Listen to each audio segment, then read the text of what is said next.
마태복음 6장 9절부터 13절까지 말씀입니다. 우리 계속해서 같은 말씀 보고 있죠. 마태복음 6장 9절부터 13절까지 말씀 교독하겠습니다. 제가 먼저 9절 말씀 읽겠습니다. 그러므로 너희는 이렇게 기도하라. 하늘에 계신 우리 아버지여, 이름이 거룩히 여김을 받으시오며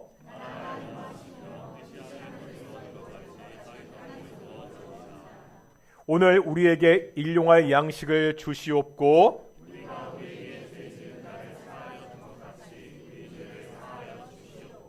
함께 읽겠습니다. 우리를 시험에 들게 하지 마시옵고 다만 악에서 구하시옵소서. 나라와 권세와 영광이 아버지께 영원히 있사옵나이다. 아멘. 이 시간 갈릴리 찬양대. 오늘 날씨는 그래도 완전히 좀 봄이 온 것 같습니다. 저희가 가끔 이렇게 오글거리는 멘트들을 서로 하자고 제가 말씀드리는데요. 이렇게 우리 옆에 분들 보면서 인사하겠습니다. 당신과 함께 봄이 왔습니다. 따라 너도 엄마한테 해줘. 엄마. 다시 한번 인사하겠습니다. 하나님이 우리와 함께 하십니다. 예, 오늘 동인교회 예배도 하나님의 영광의 임재가 있는 귀한 예배가 되기를 축원합니다. 주기도문에 나오는 간구는 크게 둘로 나눌 수 있다고 말씀을 드렸습니다. 하나님과 관계된 간구가 세 가지가 있고요. 우리와 관계된 간구가 세 가지가 있습니다.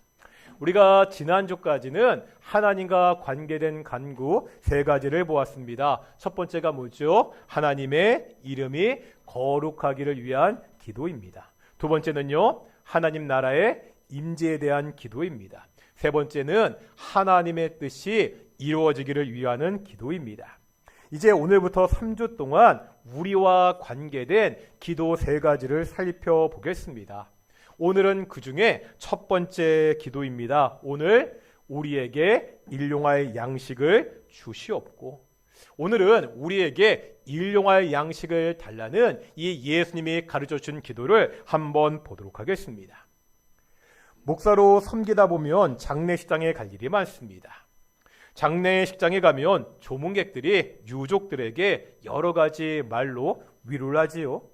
그런데 위로의 말은 아니지만 조문객들이 유족들에게 자주 하는 말이 있습니다. 어떤 말인지 아시겠습니까?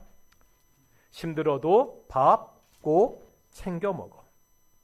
억지로라도 한술 꼭 떠야 돼. 왜 그렇죠? 사람은 먹어야 됩니다. 사랑하는 부모님의 죽음 앞에서도, 내 목숨보다 더 소중한 자식의 죽음 앞에서도 밥을 먹어야 됩니다. 정말 억지로라도 한술 떠야 됩니다. 그래야 살 수 있습니다. 인간은 먹어야 사는 존재입니다. 먹는 문제는 인간 생존의 가장 기본입니다. 그러기에 일용할 양식을 달라는 기도는 우리의 생존을 하나님께서 책임져 달라는 기도입니다. 그런데요, 먹는 것만 있어서는 살 수가 없잖아요. 흔히들 먹고 산다 이런 표현을 씁니다. 이 먹고 산다는 말이 단순하게 먹으면서 산다는 의미가 아니죠. 생계를 유지하고 살아가는데 필요한 모든 것들을 포괄하는 개념입니다. 사람이 살기 위해서는 먹는 것 이상이 필요합니다. 의식주라고 하잖아요. 입는 옷이 필요합니다. 사는 집도 필요합니다. 하나님께서 우리들에게 이러한 것들이 필요한 것을 아십니다. 하나님은 공중에 나는 새도 먹이시는 분이십니다. 오늘 있다가 내일 아궁이에 던져지는 들풀도 입히십니다. 이 하나님께 살기 위해 필요한 모든 것들을 기도할 수 있습니다. 하나님께서 이러한 것들을 우리에게 주시는 분이십니다. 뿐만 아닙니다. 우리가 살면서 필요한 것은 단순히 물질적인 것만 있지 않습니다. 먹고 사는 문제가 해결이 되어도 여전히 필요한 것들이 있잖아요. 다 같이 한번 야고보서 1장 5절 보겠습니다. 야고보서 1장 5절의 말씀입니다. 읽겠습니다. 시작.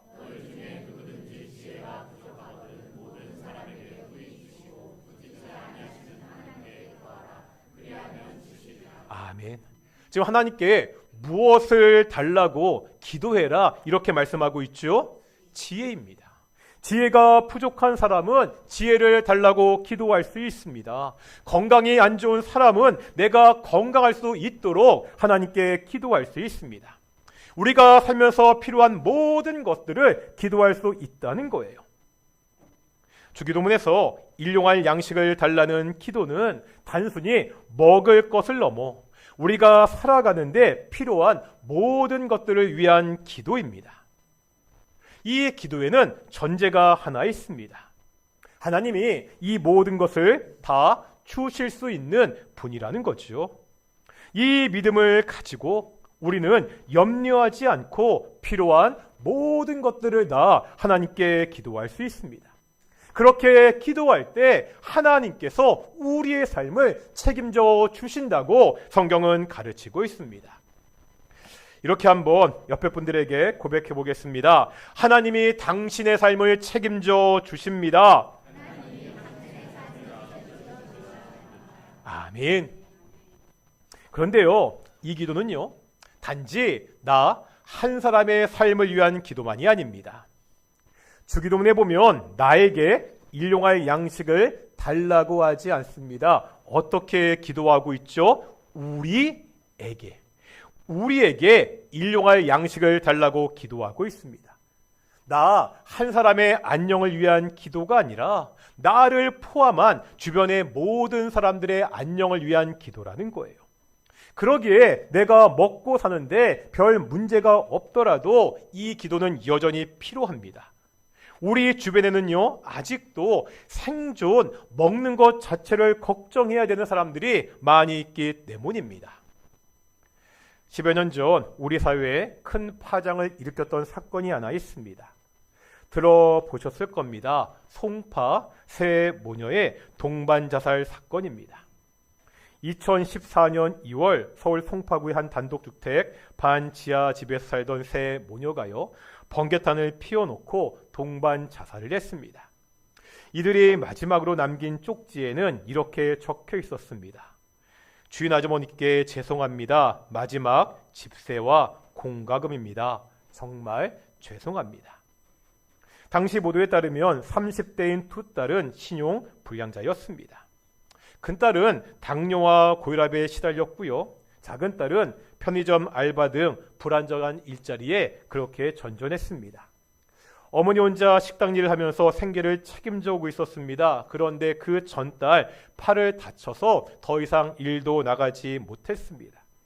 결국은 가난한 삶은 죽음으로 내몰리고 말았습니다. 생계 때문에 자살을 하는 사람들이 여전히 있는 것이 이 사회의 현실입니다. 빅토르 위고가 쓴 웃는 남자가 원작으로 하는 뮤지컬이 있습니다. 이 뮤지컬 포스터에 보면 다음과 같은 글귀가 있습니다. 한번 보여주시겠습니까? 한번 읽어보실래요? 읽겠습니다. 시작. 굉장히 유명한 문구입니다. 이 뮤지컬은 17세기 영국을 시대의 배경으로 하고 있습니다. 신분 계급이 여전히 존재하던 그러한 시대입니다. 귀족들의 호화로운 삶과 하루하루 생존을 걱정해야 하는 서민들의 모습이 잘 대비되어 있는 그러한 뮤지컬입니다. 그런데요, 이러한 빈부의 격차는 과거만, 계급사회 때만의 일입니까? 현대 사회에서도 여전히 생존을 걱정해야 하는 사람들이 있습니다. 그런데 이 문제를 크게 보면 생존을 위해서 필요한 절대적인 양이, 곡식이 부족해서가 아니라는 거예요. 유엔 식량 특별 조사관이었던 장 지글러가 쓴 왜 세계의 절반은 굶주린가라는 책이 있습니다. 이런 책이거든요. 이 책에 보면은요, 다음과 같은 내용이 나옵니다. 유엔 식량 농업기구는 2005년 기아로 인한 희생자 수를 집계했습니다. 2005년을 기준으로 해서요, 10세 미만의 아동이 5초에 1명씩 굶주림으로 사망했습니다. 당시 세계 인구의 7분의 1에 이르는 8억 5천만 명이 심각한 영양실조 상태였습니다. 그런데요, 당시 전 세계 곡물 생산량을 보면 120억 명이 먹을 수 있는 충분한 양이었습니다. 다시 말하면 사람들이 굶어 죽지 않기 위해서 필요한 양보다 2배가 넘는 곡물이 생산이 되었지만 바로 그 당시에 수많은 사람들이 기아로 죽었습니다. 이런 모순적인 모습이 현재 우리가 살아가고 있는 이 땅의 현실이라는 거예요. 이런 시대에 우리에게 양식을 달라는 기도는 의미가 있습니다. 우리가 하나님과의 관계에서 받잖아요. 주기도문의 기도는 간구이기도 하지만 뭐라고요? 내 삶에 대한 결단이기도 합니다. 우리의 양식을 위한 기도는 나의 안녕뿐만이 아니라 다른 사람들의 안녕도 돌아보고 돕겠다는 결단의 기도입니다. 그러면 우리는 어떻게 해야 되죠? 고린도서 5장 14절과 15절의 말씀을 현대인의 성경으로 한번 보겠습니다. 5장 14절 15절 읽겠습니다. 시작.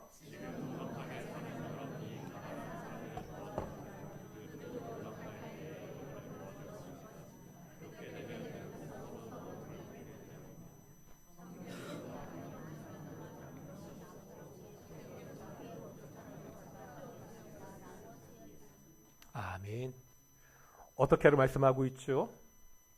이 땅에서 생존이 필요한 사람에게 양식을 공급하는 방법은요, 하늘에서 뭔가 신비한 방법으로 양식이 내려오는 것이 아닙니다. 현재 넉넉하게 있는 사람이 부족한 사람을 돕는 것입니다. 그러면 내가 부족하게 될 때 반대로 넉넉한 사람의 도움을 받을 수 있습니다. 이것은요, 구약 성경에 반복해서 나오는 하나님의 관심이기도 했습니다. 먼저 신명기 10장 17절 상반절 말씀을 보겠습니다. 읽겠습니다. 시작.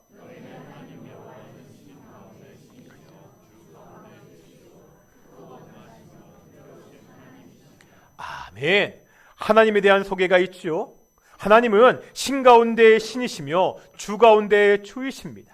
크고 능하시며 두려우신 분이십니다. 하나님이 얼마나 대단한 분인지, 얼마나 엄청난 분인지 고백하고 있습니다.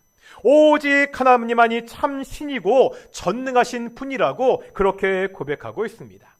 그런데요, 바로 그 다음 절에 보면 이 하나님, 이 엄청나고 대단하신 하나님의 관심이 어디에 있는지가 나옵니다. 18절 보겠습니다. 18절입니다. 시작.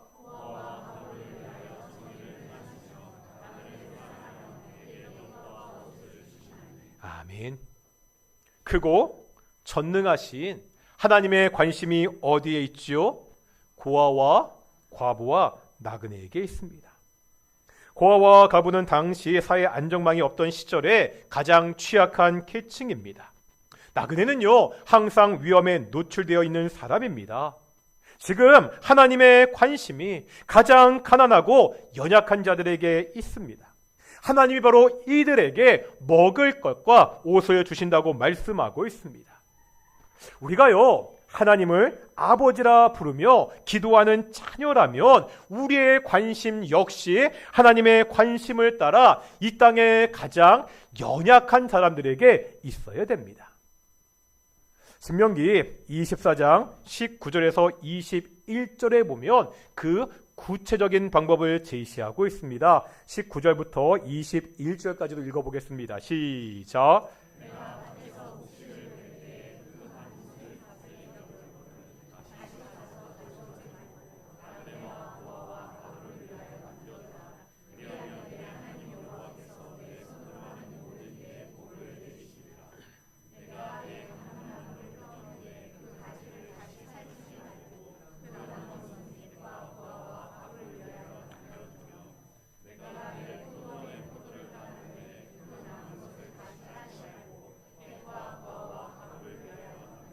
아멘. 어떻게 하라고요? 곡식을 벨 때에 가난한 자들을 위해서 한 모퉁이 이삭을 베지 말고 남겨둬야 됩니다. 감람나무에서 열매를 딴 뒤에 남은 것이 있다면 그냥 둬야 됩니다.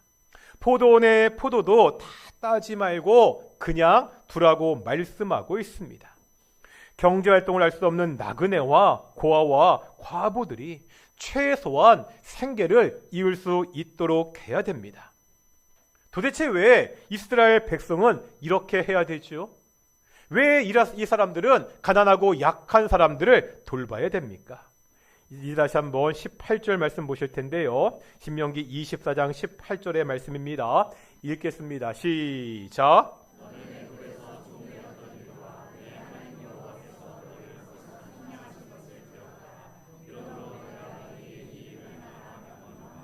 아멘. 이러므로 이 일을 행하라는 거죠. 애굽에서 총살이하던 이스라엘 백성을 하나님이 구원하셨습니다. 너희는 이 사실을 기억하면서 가난하고 약한 사람을 돌보라고 말씀하고 있습니다. 하나님의 은혜를 받았으면 하나님의 은혜를 갚아야 됩니다. 이때 누구에게 그 은혜를 갚아야 되지요? 은혜는요, 하나님께 받았지만 우리가 은혜를 갚는 대상은 하나님이 아니라는 거예요. 은혜가 필요한 약한 사람들입니다. 영원한 심판에서 우리를 구원하신 그 하나님의 은혜를 갚을 수 있는 방법은 우리 주변에 가난하고 약한 사람들을 돕고 세우는 것이라고 말씀하고 있습니다. 일용할 양식을 구하는 주기도문의 기도는 우리에게 돌보고 베푸는 삶을 요구하고 있습니다. 내가 받은 하나님의 은혜를 기억하면서 주변에 약하고 어려운 사람들을 돌보고 섬기는 우리 동인의 성도들이 되시기를 축원합니다. 이제 마지막으로 살펴볼 것은 일용할 양식이라는 표현입니다. 일용할 양식, 어떤 뜻이죠? 말 그대로 하루 먹을 양식을 말합니다. 이 일용할 양식을 달라는 기도가 어떻지요? 하나님, 내게 하루 먹을 것을 주십시오. 좀 찌릿찌릿하다는 생각이 들지 않습니까? 아니, 기왕에 기도하는 것, 하나님 나에게 평생 먹을 양식을 주십시오. 아니면 적어도 1년 먹을 양식을 주십시오. 우리가 이렇게 크게 기도해야 되는 것 아닙니까? 왜 겨우 하루 먹을 양식을 위해 기도하는 거죠? 우리가 너무 큰 걸 기도하면 하나님께서 들어주시지 않기 때문입니까? 이 일용할 양식을 위한 기도를 보면 생각나는 구약의 장면이 있죠. 어떤 사건이죠? 만나 사건입니다. 이스라엘 백성들이 출애굽하고 하나님이 약속하신 가나안 땅에 바로 들어가지 못했습니다. 광야에서 40년을 보내야 됐습니다. 이 광야에서 이동하면서 살아야 되는 백성들은 농사를 지을 수가 없습니다. 광야는 황량한 곳이라 먹을 것을 구할 수도 없었습니다. 이때 하나님이 이스라엘 백성들에게 만나를 주시고 백성은 그것을 거두어 양식으로 삼았습니다. 그런데 이 만나는 특징이 한 가지 있죠. 유통기한이 얼마나 된다고요? 유통기한이 하루입니다. 이 만나는요, 유통기한이 하루라서 하루가 지나면 상해서 먹을 수가 없습니다. 왜 하나님이 만나의 유통기한을 하루로 주셨을까요? 우리가요, 이 질문에 대답을 하기 위해서 다른 질문을 해보겠습니다. 사람들이요, 농사를 짓고 그 지은 곡식, 그 양식들을 창고에 모아 놓잖아요. 이유가 뭐지요? 왜 사람들이 미래를 위해서 연금을 들기도 하고요, 저축을 해야 됩니까? 나중에 먹고 쓰기 위해서입니다. 풍족할 때 미리 모아 놓아야 나중에 없을 때 걱정 없이 살 수 있기 때문입니다. 하지만 광야에서 이스라엘 백성은요, 앞으로 먹을 것을 미리 쟁여놓을 필요가 없습니다. 내일 먹을 만나는 내일 아침에 나가면 있기 때문입니다. 한 달 후에 먹을 만나는 한 달 후 아침에 나가면 있기 때문입니다. 1년 후 먹을 만나는 1년 후 아침에 나가면 있기 때문입니다. 하나님이 매일매일 공급해 주십니다. 만나의 유통기한이 하루인 것은 이스라엘 백성에게 이 사실을 잊지 말라는 거예요. 이스라엘 백성은요, 광야에서 자신들의 힘으로 살 수가 없습니다. 하나님이 공급해 주셔야 살 수 있습니다. 매일매일 아침에 나가 만나를 거두면서 오늘 하루도 내가 하나님이 주셔서 살 수 있다는 것을 깨달을 수가 있다는 거예요. 매일매일 오직 하나님을 의지하면서 광야에서 살아야 됩니다. 우리가 아는 일용할 양식을 위한 기도도 마찬가지입니다. 이 기도는요, 우리가 너무 큰 것을 기도하면 하나님이 주시지 않을까 걱정해서 하는 기도가 아니라는 거예요.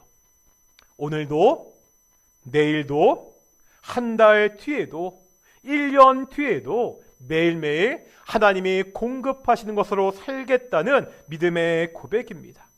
매일매일 오직 하나님만 의지하며 살겠다는 신앙의 고백이 일용할 양식을 구하는 기도입니다. 그러기에 이 기도는요, 단지 먹고 사는 문제를 넘어섭니다. 톨스토이의 안네 카레니라라는 책이 있습니다. 이 책의 첫 문장은 문학 역사상 가장 유명한 첫 문장으로 손꼽힙니다. 이렇게 되어 있거든요. 한번 읽어보시겠습니다. 시작.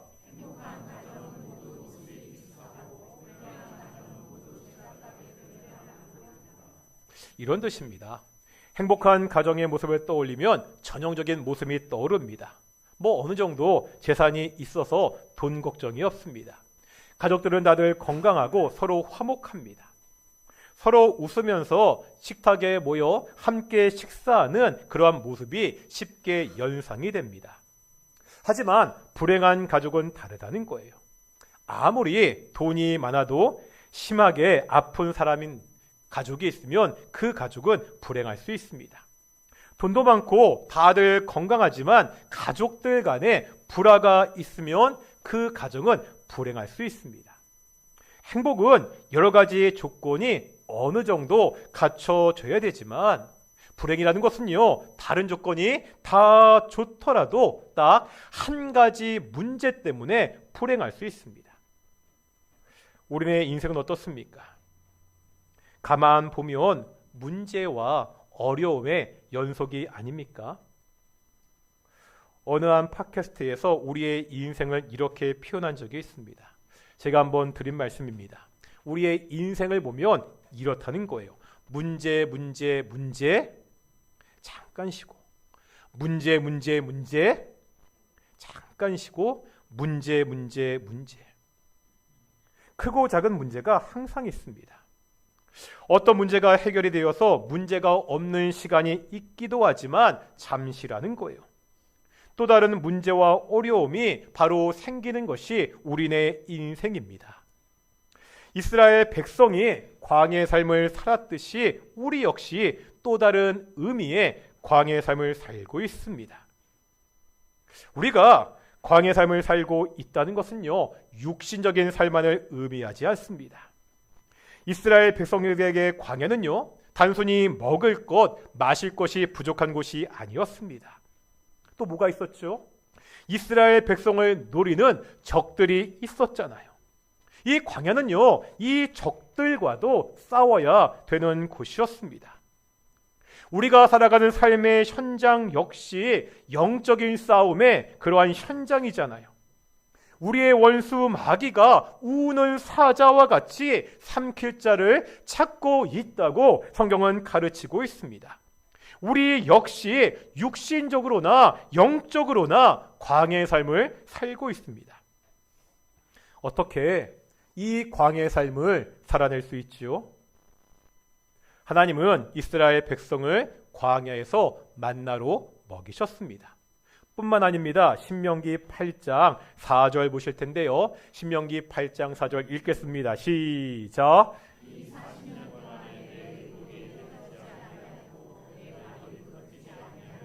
아멘.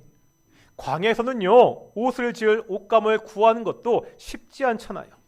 하나님은 40년 동안 옷이 헤어지지 않게 하셨습니다.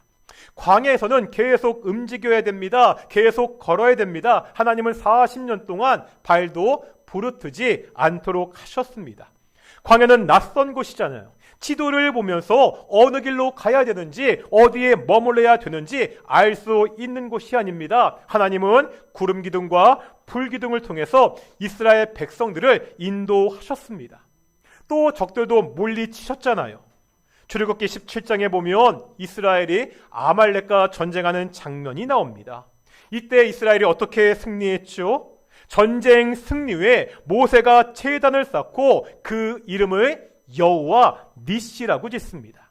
그리고 이렇게 고백합니다. 16절 볼 텐데요. 16절 읽겠습니다. 시작.